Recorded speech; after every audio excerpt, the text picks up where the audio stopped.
12. Feminismo e militarismo. Um comentário. Como uma criança que cresceu em Hopkinsville, Kentucky, nas proximidades de Fort Campbell, eu achava que o exército era composto primordialmente por homens negros. Quando eu via soldados, eles eram negros. Ouvi sem querer adultos conversarem sobre homens negros se alistando no exército para encontrar trabalho, para encontrar a dignidade que vinha com ter um propósito na vida. Eles diziam, melhor estar no exército do que vagando pelas ruas. Porém, o meu pai advertia suas filhas sobre se relacionar com soldados, dizendo que sabia como esses homens eram. Já estive no exército. Meia hora arrumando para tocar no cabo e desarrumar.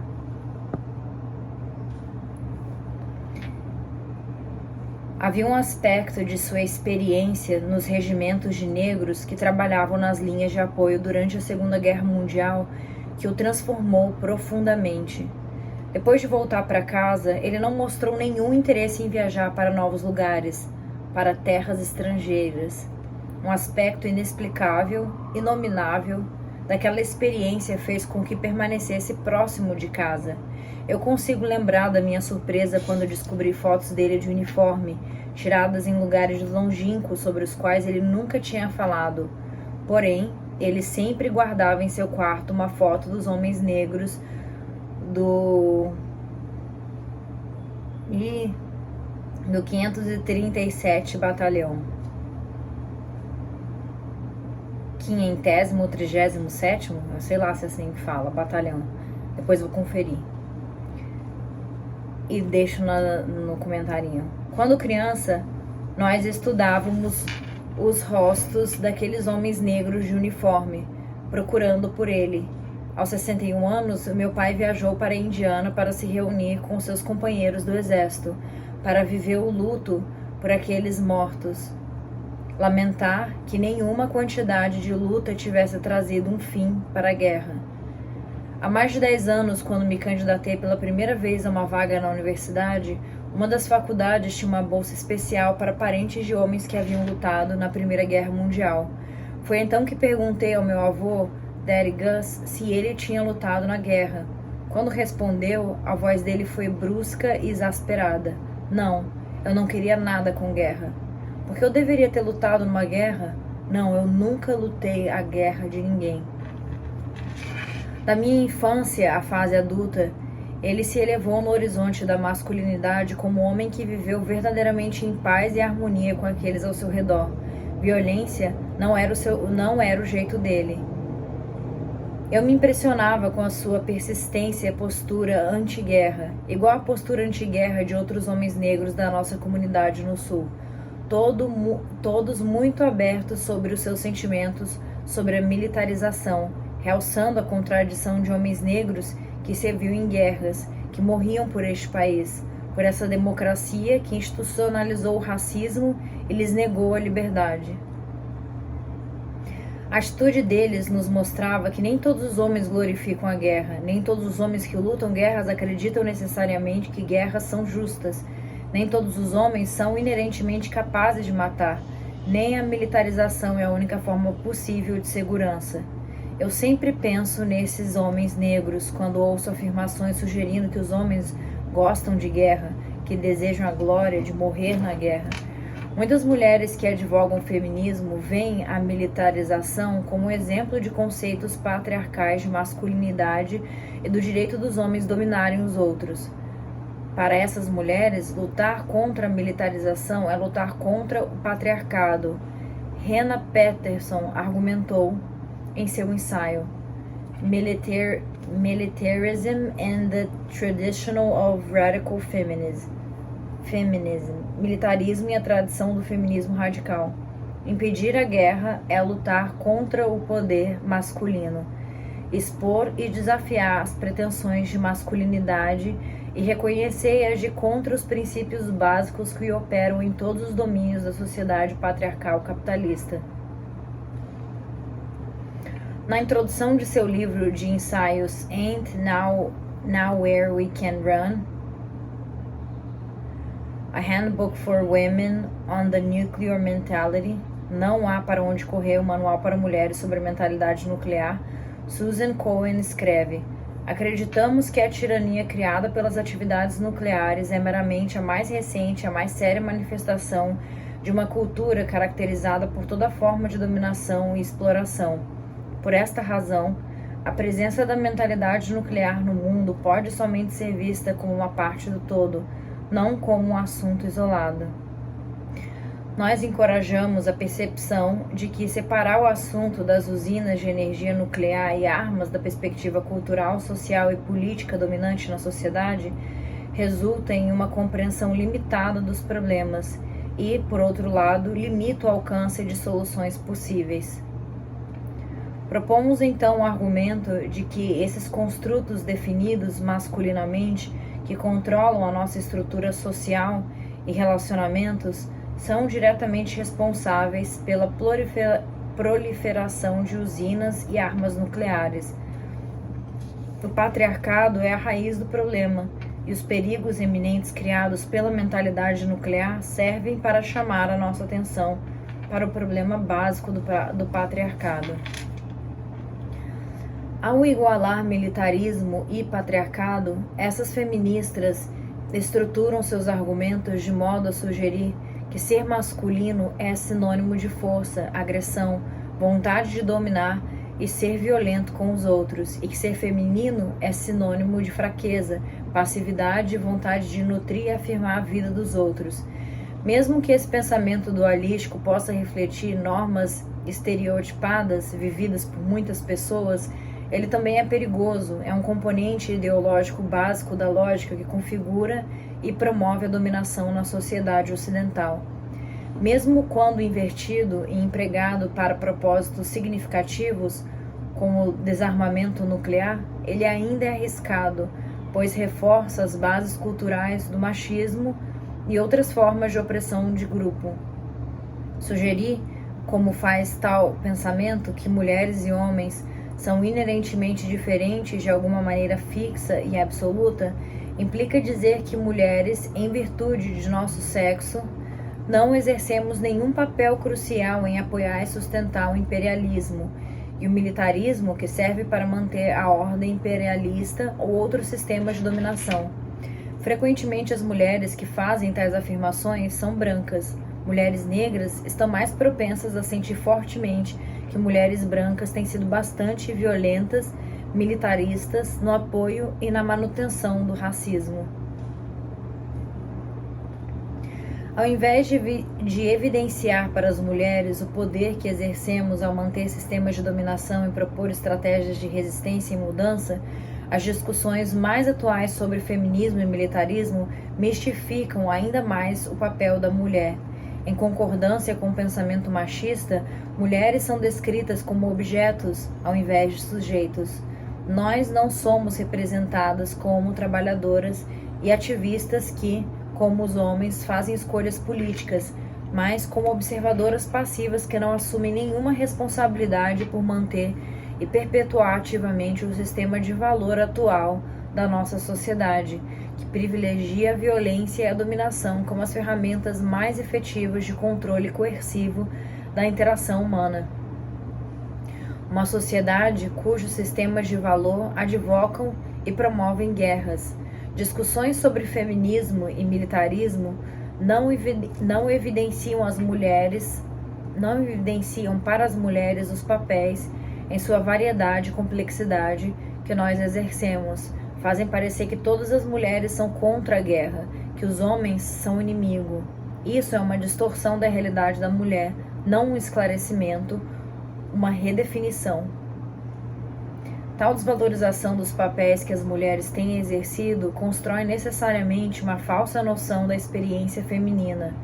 Eu uso a palavra desvalorização porque parece que a sugestão de que são os homens que fizeram guerras e políticas de guerra representa a recusa em ver mulheres como seres políticos ativos, mesmo que estejamos em papéis subordinados aos homens, e a aceitação de que ser considerado inferior ou submisso define necessariamente o que alguém realmente é ou como alguém verdadeiramente dá continuidade a um padrão machista que nega os poderes do fraco, como rotula Elizabeth Janeway. Ao passo que penso ser importante para a defesa do movimento feminista que critiquemos continuamente o patriarcado, também acredito ser importante trabalhar para esclarecer os compromissos políticos das mulheres, sem ignorar o nosso poder de escolher ser a favor ou contra o militarismo.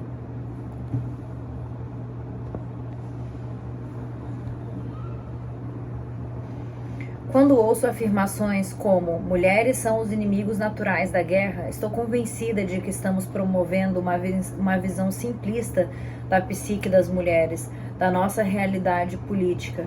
Muitas mulheres ativistas anti-guerra sugerem que mulheres, como geradoras ou potenciais geradoras de filhos, são necessariamente mais preocupadas com a guerra do que com os homens. A implicação é que mães são necessariamente apoiadoras da vida. Numa entrevista ao South End Press News,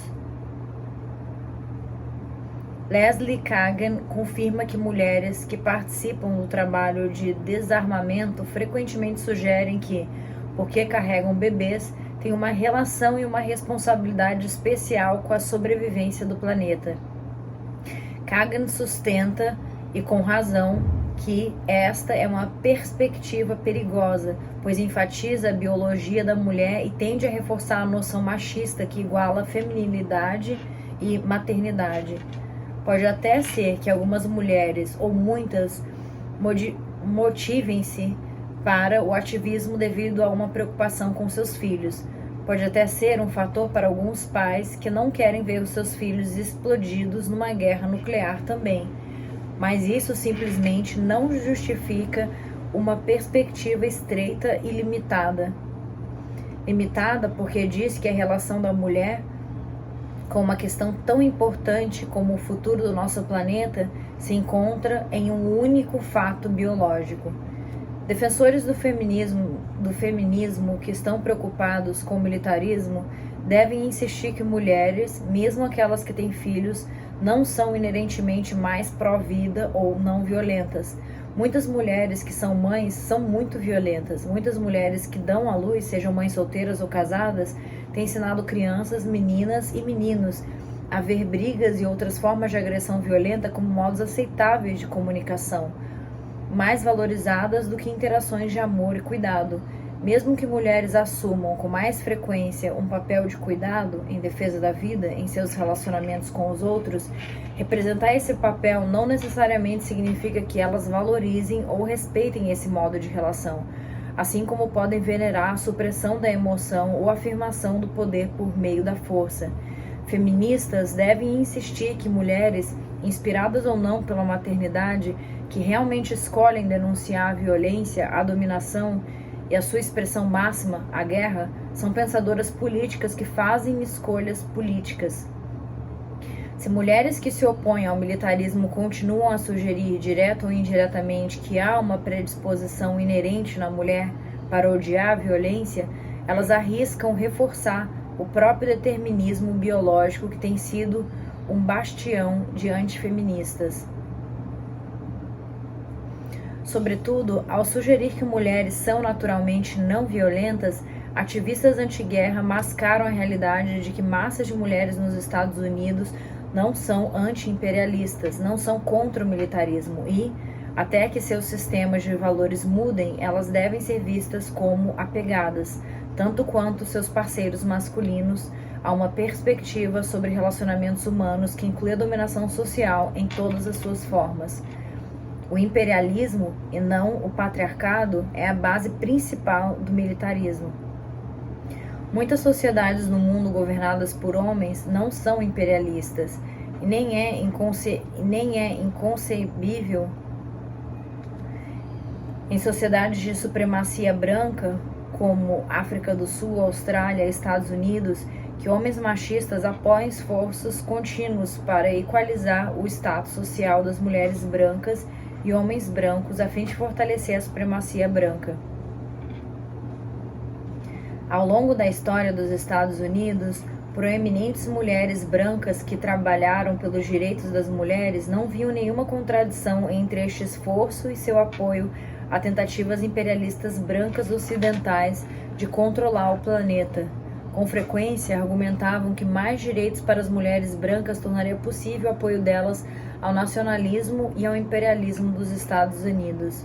No começo do século XX, muitas mulheres brancas que foram fortes defensoras da libertação das mulheres eram também pró-imperialistas. Livros como Western Women in Eastern Lands, Mulheres Ocidentais em Terras Orientais, de Ellen Barrett Montgomery, publicado em 1910, para documentar os 50 anos de trabalho de mulheres em missões estrangeiras, indica que essas mulheres não viam nenhuma contradição entre os seus esforços para emancipar o sexo feminino e o seu apoio à disseminação hegemônica de valores ocidentais e à dominação ocidental do globo.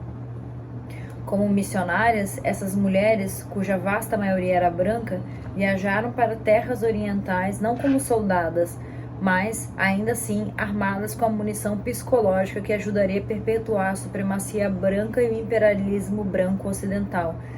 Na declaração final do seu trabalho, Ellen Montgomery afirma: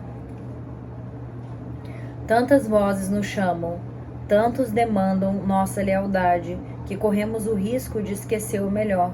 Primeiro, procurar trazer o reino de Cristo na terra, responder ao necessitado dilacerado, sair ao deserto por aquela ovelha amada e desorientada que o pastor deixou se perder do rebanho, dividir todo o privilégio com o desprivilegiado e a felicidade com o infeliz, estabelecer vida, se necessário for, na maneira de Cristo, enxergar a possibilidade de ser uma terra redimida, indivisa, desvelada, descansando sem dúvidas na luz do glorioso Evangelho do abençoado Deus.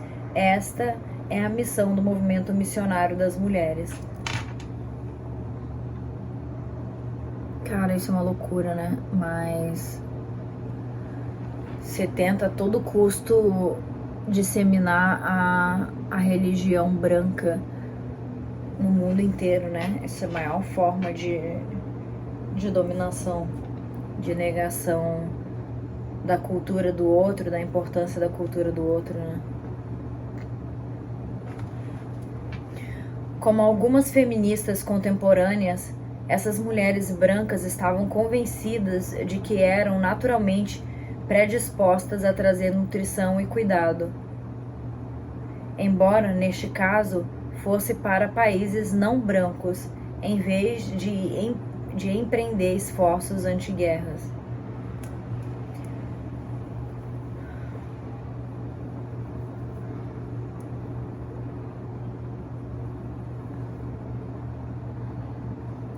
A confiança é muita, né? De pensar que existem tantas religiões, tanta gente que nasceu crente que a sua religião é a certa, todo mundo na sua cultura dando a vida pela sua religião,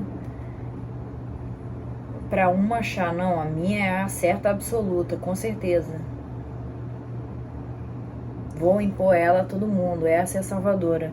Quem não tem a minha tá triste, tá infeliz, preciso salvar essa vida.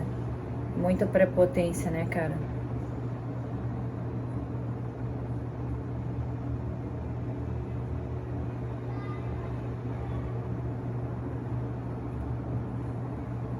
Ainda é verdade que homens mais do que mulheres, homens brancos mais do que qualquer outro grupo, advogam a favor do militarismo, do imperialismo difundido, que são os homens que continuam a cometer a maioria dos atos de violência na guerra.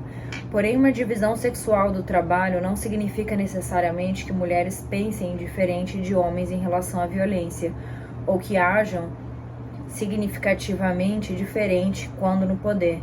Historicamente, em tempos de crises nacionais, mulheres lutam em batalhas ao redor do mundo e não mostram qualquer predisposição a serem menos violentas. A guerra não envolve simplesmente a arena do combate. Guerras são apoiadas por indivíduos em um número de linhas de frente. Ideologicamente, muitos de nós fomos criados para acreditar que a guerra é necessária e inevitável. Nas nossas vidas diárias, indivíduos que aceitam passivamente essa socialização reforçam sistemas de valores que apoiam, encorajam e aceitam a violência como um meio de controle social. Tal aceitação é um pré-requisito para a participação na disputa imperialista e para apoiar o militarismo que ajuda tal disputa. As mulheres nos Estados Unidos são ensinadas os mesmos valores e atitudes que aos homens, embora o machismo nos designe em papéis diferentes. Ao final do ensaio The Culture in Our Blood, A Cultura em Nosso Sangue, que discute a participação de mulheres nos esforços de guerra, Patty Walton afirma: para concluir, mulheres não têm lutado em guerras por causa de nossas circunstâncias materiais, não porque somos inerentemente mais morais do que os homens ou por qualquer limitação biológica